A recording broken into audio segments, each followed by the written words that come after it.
জুতা নির্মাতা প্রতিষ্ঠান বাটা বাংলাদেশে অবস্থিত তাদের কিছু আউটলেটে হামলার ঘটনাকে ভিত্তিহীন ও মিথ্যা তথ্যের ফল হিসাবে উল্লেখ করেছেন। সোমবার রাতে প্রতিষ্ঠানটির অফিসিয়াল ফেসবুক পেজে প্রকাশিত এক বিবৃতিতে বাটা জানায়, তারা কোনো ইসরায়েলি মালিকানাধীন কোম্পানির নয় এবং চলমান ইসরায়েল প্যালেস্টাইন সংঘাতের সাথে কোনো রাজনৈতিক সম্পর্ক তাদের নেই। বাটা জানায়, বাটা গ্লোবালি একটি ব্যক্তি মালিকানাধীন পারিবারিক প্রতিষ্ঠান, যার মূল সূচনা হয়েছিল চেক রিপাবলিকে।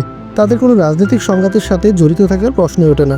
বাটার বিবৃতিতে আরও উল্লেখ করা হয়, সম্প্রতি বাংলাদেশে কিছু আউটলেটে যে ভাঙচুর হয়েছে তা মিথ্যা তথ্য দ্বারা প্রভাবিত হয়ে ঘটেছে, যা অত্যন্ত দুঃখজনক।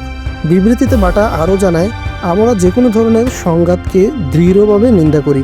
বাটা 1962 সাল থেকে বাংলাদেশে সেবা প্রদান করে আসছে এবং সর্বোচ্চ গুণগত মান ও সব সম্প্রদায়ের প্রতি সম্মান প্রদর্শনে অঙ্গীকারবদ্ধ।